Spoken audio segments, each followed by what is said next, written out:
દર વર્ષે દગો આપે છે આ બેઈમાન મોસમ। જ્યારે વરસવાનું હોય ત્યારે વરસતો નથી અને જ્યારે વિરામ લેવાનું હોય ત્યારે મન મૂકીને વરસી પડે છે। કુદરત તારા મિજાજના કારણે જગતનો તાત હેરાન થાય છે। એવામાં ફરી તારા આગમનના એંધાણ થયા છે। સંદેશ વિશેષમાં હવે વાત કરવી છે માવઠાની। હજી તો ઉનાળાનું આગમન પણ નથી થયું અને પહેલા જ કમોસમી વરસાદે એના આવવાના સમાચાર મોકલી દીધા છે અને ફરી એકવાર સંકટના વાદળો ઘેરાઈ રહ્યા છે। ફરી એકવાર જગતના તાતની ચિંતા વધી છે। ક્યારે કયા જિલ્લાઓમાં માવઠું પડવાની આગાહી છે હવે એની વાત કરવી છે અને સાથે જ વાત એ પણ કરવી છે કે છેલ્લા કેટલાય વર્ષોથી કુદરતનો આ મિજાજ બદલાયો છે, કુદરતની પેટર્ન બદલાઈ છે, એનું કારણ શું છે? કુદરતનો મિજાજ વારંવાર બદલાય। માર્ચમાં માવઠાના એંધાણ સર્જાય, સંકટના વાદળ તાતના માથે ઘેરાય। શું કરવું તે જ અહીંયા ના સમજાય। માર્ચ મહિનો આવે તે પહેલાં તો માવઠું દરવાજો ખખડાવી જાય છે અને કહે છે હું પણ સાથે આવું છું। છેલ્લા કેટલાય વર્ષોમાં માર્ચ મહિનામાં કમોસમી વરસાદ પડી રહ્યો છે। ક્યારેક તાવતેના કારણે તો ક્યારેક બિપોરજોય ચક્રવાતના નામે તે આવી જ જાય છે તો ક્યારેક વેસ્ટ ડિસ્ટર્બન્સના નામે તે આફત બનીને વરસવા આવી જાય છે। ત્યારે ફરી એકવાર માવઠાના આગમનના એંધાણ સર્જાયા છે। ગુજરાતના ખેડૂતો માટે ફરી એકવાર માઠા સમાચાર સામે આવ્યા। ગુજરાતના હવામાન વિભાગે કમોસમી વરસાદની વકી વ્યક્ત કરી છે। માર્ચ મહિનાની શરૂઆતમાં વરસાદી ઝાપટા પડી શકે છે। 1 માર્ચથી 3 માર્ચ દરમિયાન સામાન્ય વરસાદ વરસી શકે છે। વેસ્ટર્ન ડિસ્ટર્બન્સને કારણે વરસાદ પડવાની સંભાવના વ્યક્ત કરાઈ છે।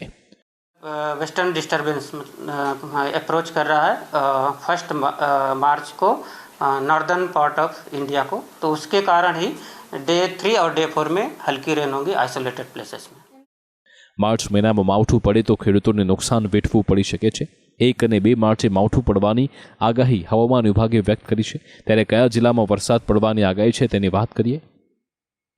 1 માર્ચે બનાસકાંઠા, સાબરકાંઠા, અરવલ્લી, બોટાદ, સુરેન્દ્રનગર, મહીસાગર, દાહોદ, છોટાઉદેપુર અને અમદાવાદમાં વરસાદની આગાહી। જ્યારે કે 2 માર્ચના રોજ વલસાડ, નવસારી, ગીર સોમનાથ અને અમદાવાદમાં વરસાદની આગાહી। फोरकास्ट आने वाले दिनों के लिए डे 1 और डे 2 की बात करेंगे तो ड्राई वेदर प्रिवेल करेगा और डे 3 और डे 4 यानी 1 मार्च और 2 मार्च को लाइट रेन आइसोलेटेड प्लेसेस में होंगी। और जो ज़िले हैं जहाँ पे मतलब लाइट रेन होने की संभावना है वो ज़िले हैं गुजरात रीजन के बनासकांठा, साबरकांठा, पाटन, महीसागर, अरावली, दाहोद।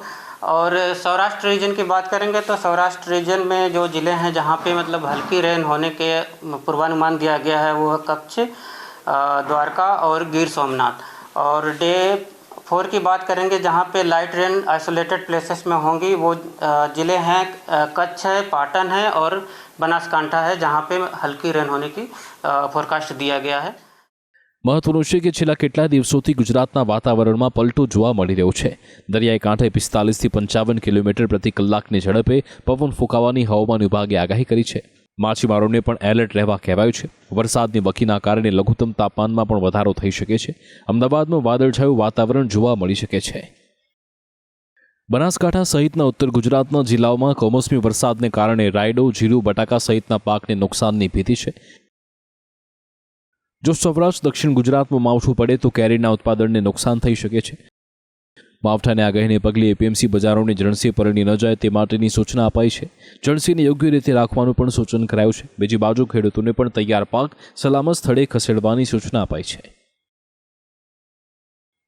મહત્વનું છે કે ગુજરાતમાં વરસાદની પેટર્ન બદલાઈ રહી છે। વરસાદમાં જોવા મળતી અનિયમિતતાને કારણે ખેડૂતોને વ્યાપક નુકસાન થઈ રહ્યું છે। કૃષિ નિષ્ણાંતોના મતે જળવાયુ પરિવર્તનને કારણે વરસાદની આ પ્રકારની પેટર્ન જોવા મળી રહી છે।